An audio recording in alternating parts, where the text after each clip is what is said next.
제 고향집에 대추나무 한 그루가 있었어요. 제가 어릴 때 아버님이 요만한 거 갖다 심으셨는데 그게 무럭무럭 자라더라고요. 그러더니 이게 대추가 막 열리는데 대추 알이 좀 씨알이 굵고 맛있었어요. 그게 한 20년쯤 자라니까 야, 이게 담작을 넘을 만큼 굉장히 크게 잘 자랐어요. 대추를 따기 시작하는데 가을이면 와, 대추가 한 가마씩 나오는 거예요.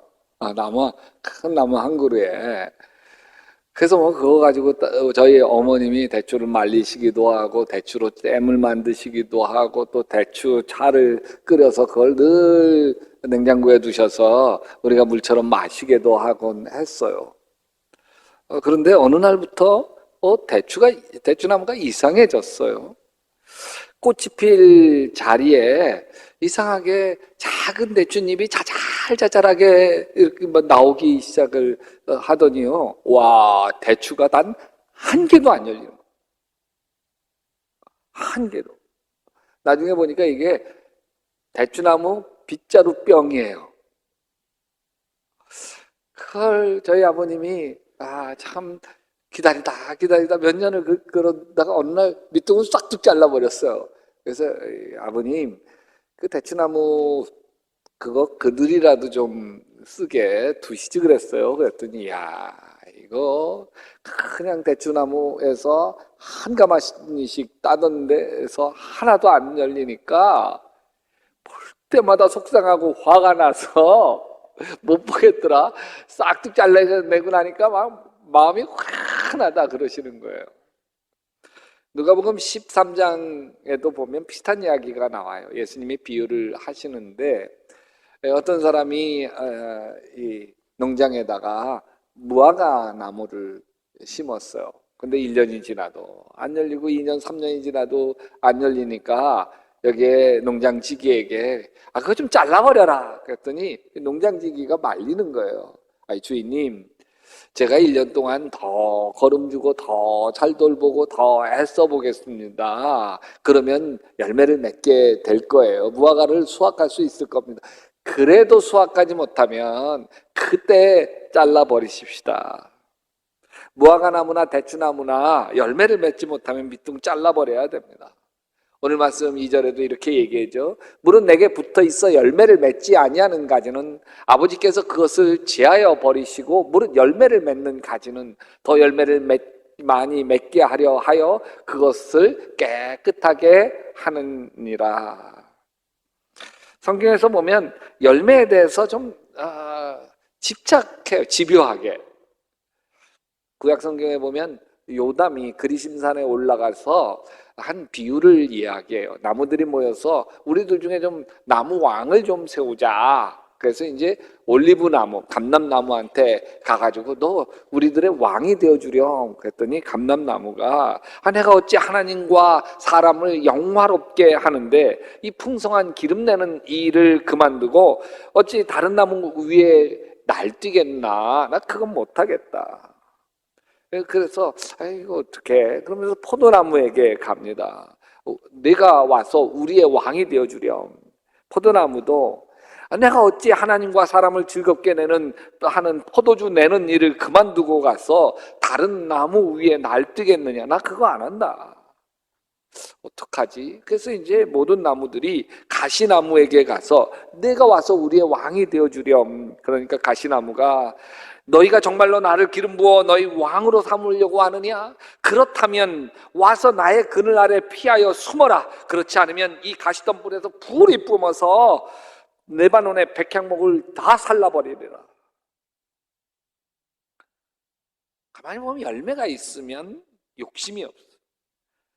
열매가 있으면 다른 사람의 성공이 부럽지 않아요. 질투가 나지 않아요. 열매가 있으면 자신을 포장할 필요가 없습니다. 열매가 있으면 자기 자신이 그대로 감사해. 자기 자신이 좋아요. 가시나무는 열매가 없어요. 열매가 없으니까 자기를 알아주어야 됩니다. 열매가 없으니까 다른 이들 위에 굴림해서 아프게 하고 상처를 주게 됩니다. 그러면 도대체 우리가 맺어야 하는 열매, 그것을 맺으면 가난해도 상관없고 부유해도 상관없고 질병이 있으면 있는 대로, 몸에 장애가 있으면 있는 대로 고맙고 다 감사하게 되는 열매, 그 열매는 도대체 뭘까요? 오늘 말씀에서 이렇게 얘기해요. 나는 포도나무요 너희는 뭐다? 가지라. 예수님이 포도나무고 우리는 가지예요. 아니, 예수님 나무에 붙어 있는 가지란 말이죠. 그러면 우리가 무슨 열매를 맺어요? 예수님 나무에 붙어 있는 가지이기 때문에 예수님이 열리는 거죠. 할렐루야.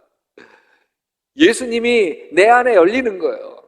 예수님이 열린다는 말은 우리가 예수님을 닮아가는 것이죠. 예수님은 고달프게 사는 우리를 부르시죠. 수고하고 무거운 짐진 자들아 다 내게로 오라, 내가 너희를 쉬게 하리라. 질병 문제 때문에 힘들지, 내게 와라, 쉬게 하리라. 가정 문제 때문에 어렵지, 내게 와라, 쉬게 하리라. 사업 문제 때문에 참 힘겹지, 다 내게로 와라, 내가 너희를 쉬게 하리라. 어떻게 쉬게 해주시나요? 질병을 고쳐주시기도 하고, 가족 문제, 인생 문제 해결해 주시기도 하고, 그렇게 해결해 주시기도 하세요. 근데 문제는 질병을 고쳐주셔도 또 병들잖아요.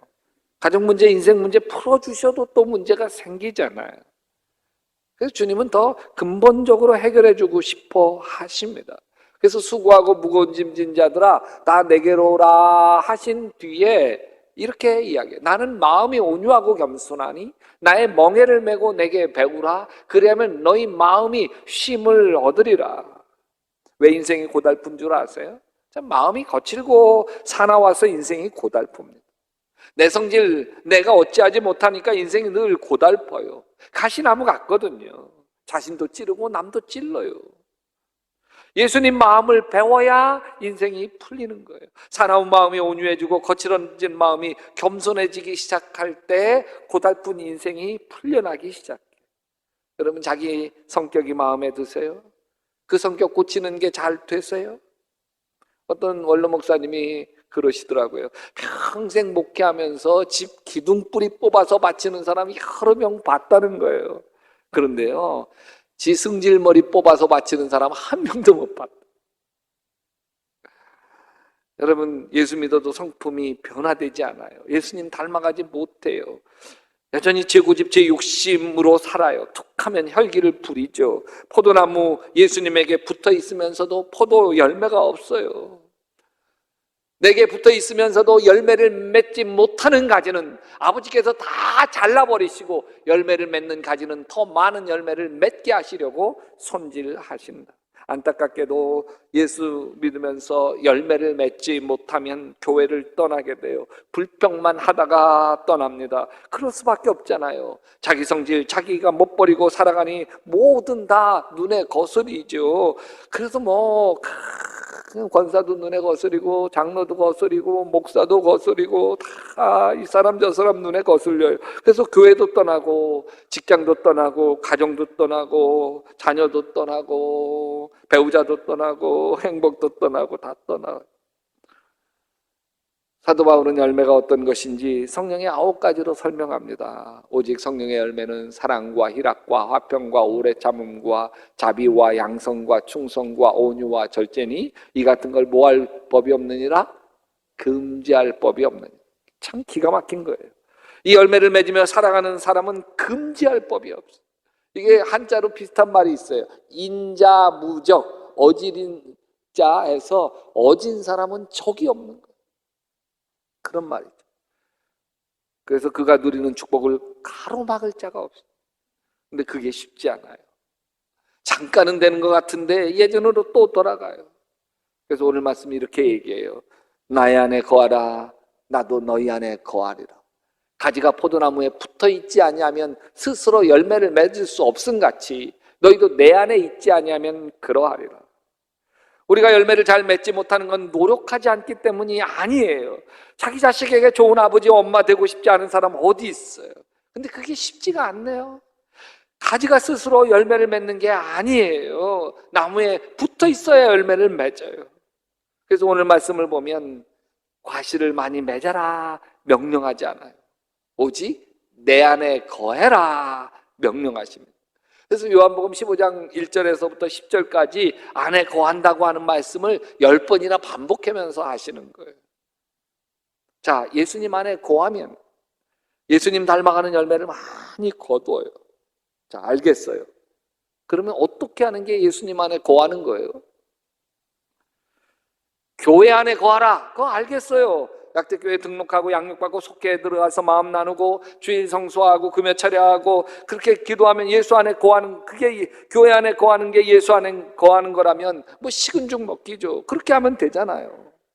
그러면 교회 다니는 사람들은 교회 오래 다니면 그냥 사랑이라고 합병 오래 참은 자비양선 그 예수 그리스도의 성품의 열매가 막 주렁주렁 열려가지고서 여러분 소도 이빨을 보면서 아 요게 몇 년 됐다 이런 것 아는 것처럼 여러분의 성품을 보면서 아우 이 정도 성품이니까 예수 믿은 지 10년은 되셨겠습니다.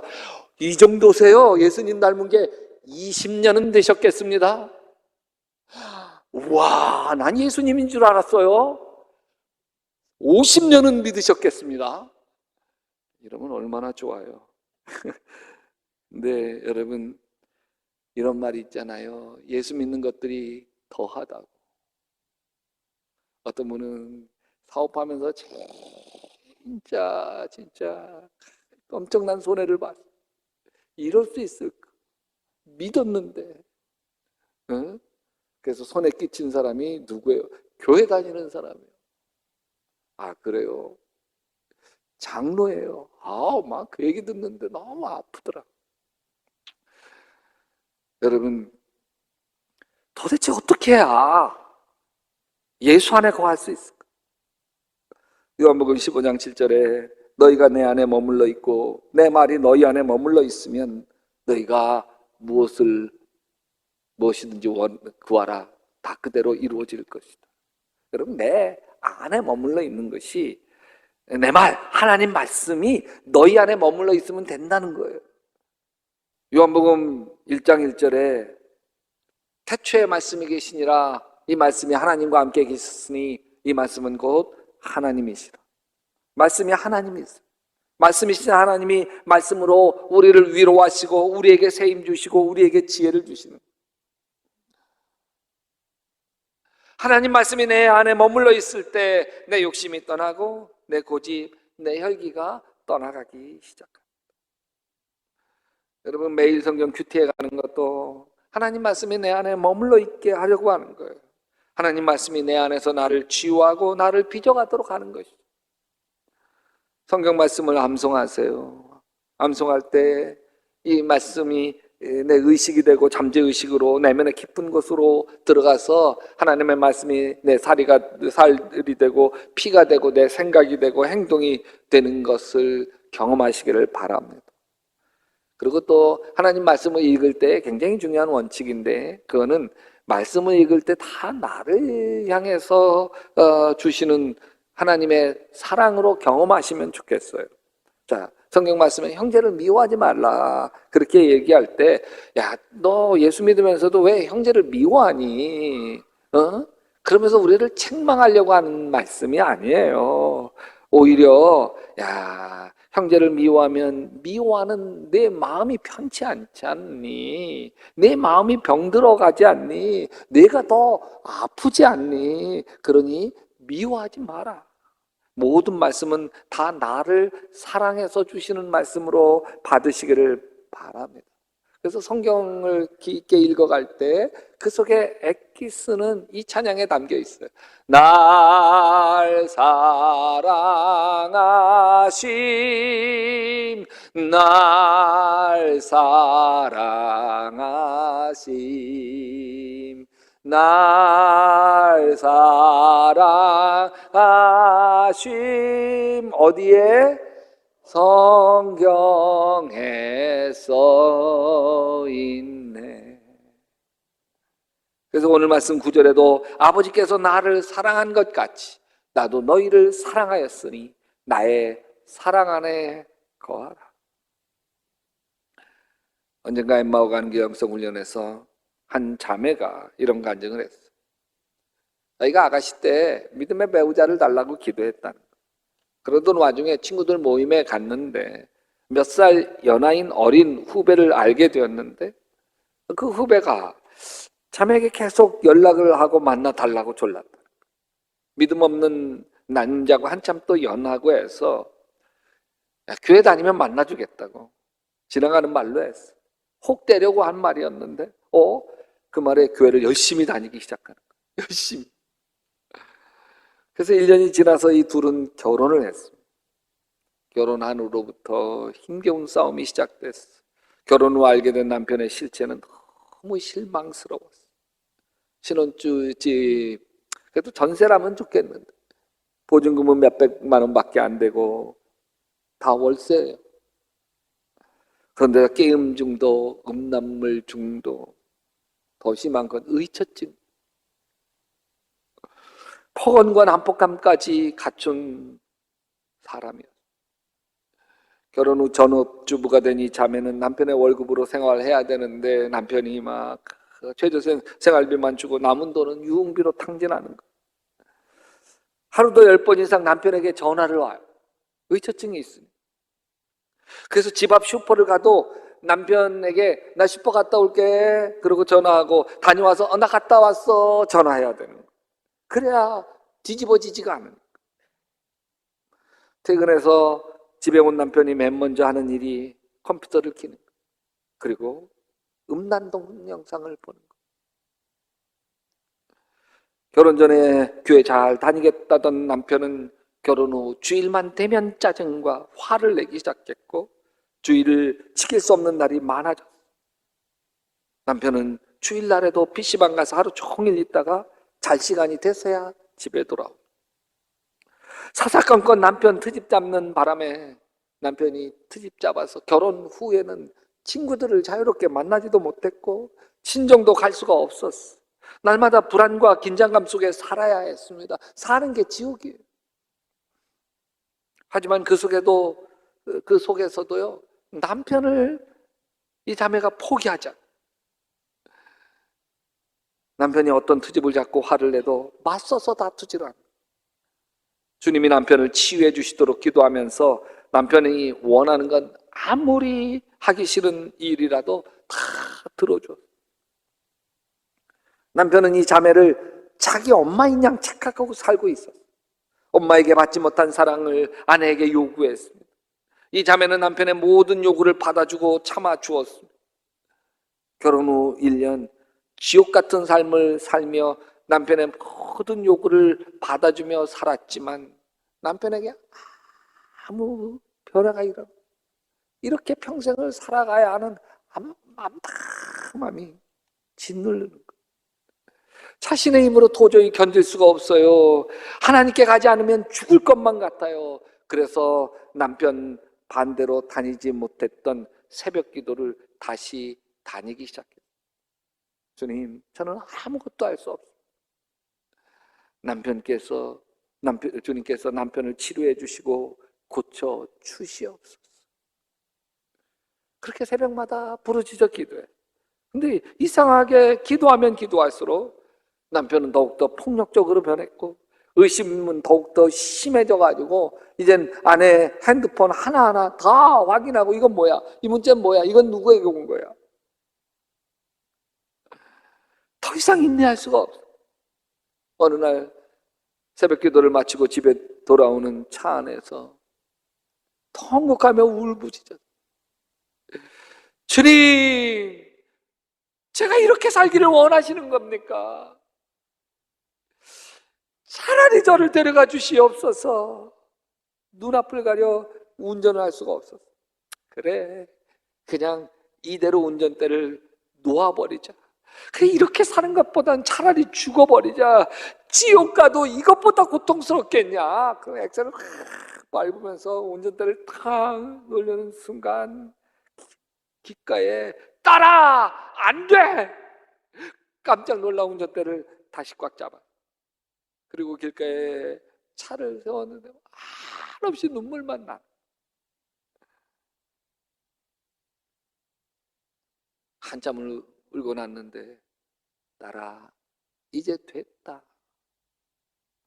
내 딸아 많이 힘들었지? 내 딸아 수고했다. 이제는 내가 하마. 너는 평안히 쉬렴. 막 그 음성이 들리는데 막 통곡하며 한참을 울어. 한참을 울고 나서 다시 주님께 물었어. 주님, 이제 나 안 해도 되죠? 주님이 하시는 거죠? 정말이시죠? 그러자 마음에 한 장면이 떠올랐어. 친정아버지가 어린 자신의 응석을 받아주며 환하게 미소 짓는 모습이 떠올랐고, 그 친정아버지 모습에 예수님의 모습이 이렇게 겹쳐서 보였어. 그 후로 이상하게 무엇인지 알 수 없는 변화가 남편에게 일어나. 특별히 뭐 무슨 사건이 있었던 아니에요. 일주일 만에 남편이 확 바뀌었어요. 기적이라고밖에 할 수 없대. 주일 아침이면 남편이 먼저 나가서 차에 시동을 켜놓고 아내를 기다렸고, 교회 안에서도 열심히 자기 옆에서 예배를 드리기 시작했고, 그리고 교회에서 이렇게 맡기면 봉사도 열심히 하고, 그 빠져있던 인터넷 게임도 끊고 음란 동영상도 안 보고 월급도 이젠 아내에게 다 맡기고, 그래서 11조까지 드리게 됐다는 거예요. 그 후로 이 부부는 월세에서 전세로 이사가게 되었고, 차도 새 차로 바꾸게 되었고, 남편은 그 뒤 2년 뒤에 집사 직분까지 받게 되었대요. 그러면서 하는 말이, 지금은 남편으로부터 저 여왕 대접 받고 살아요. 여왕 대접. 남편은 집안에 쓰레기 버리기, 설거지하기, 빨래 널기, 아내가 부탁하는 일이면 무슨 일이든지 기쁜 마음으로 도와주고 있다는 거예요. 누가 하신 거예요? 자기가 다 하려고 했는데도 더 힘만 들고 어려웠는데 주님이 하신 거예요. 예수님 안에 거하십시오.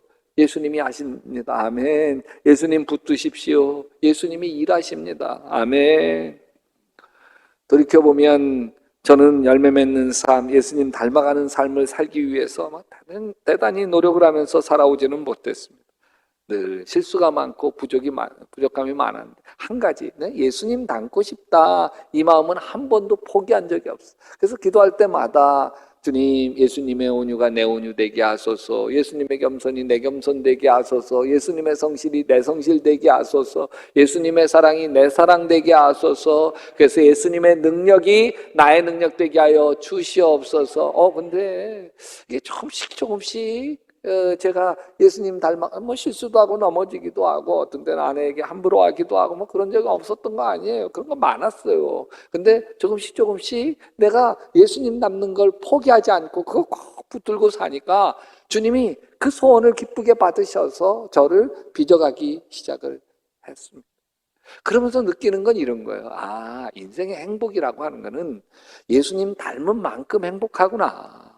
여러분들이 지금 요만큼 행복하신가요? 여러분이 요만큼 예수 닮아서 그래요. 이만큼 행복하신가요? 이만큼 예수님 닮아서 그래요. 이만큼 행복하신가요? 이만큼 예수님 닮아서 행복한 거예요. 여러분, 행복도 그렇지만 이렇게 예수님 닮은 만큼 내가 존경을 받게 되더라고요. 교인들에게 존경을 받게 되고, 또 배우자에게 존경을 받게 되고, 자녀들에게 존경을 받게 되고, 또 예수님 닮은 것은 이상하게 대물림이 돼요. 예수님 닮은 게 이게 자녀들에게 흘러가게 돼서 결국 자손 천대까지 나는 흘러가게 될 줄로 믿습니다. 뿐만 아니라 영원한 천국에 가면 내세에선 주님이 우리에게 상급을 주시고 면류관을 주시는데, 예수님 닮은 만큼 상급 주신다고 믿습니다. 여러분, 오직 예수님 안에서 예수님에게 끝까지 붙어 있어서 여러분 풍성한 예수의 열매를 맺어가시기를 주님의 이름으로 축원합니다.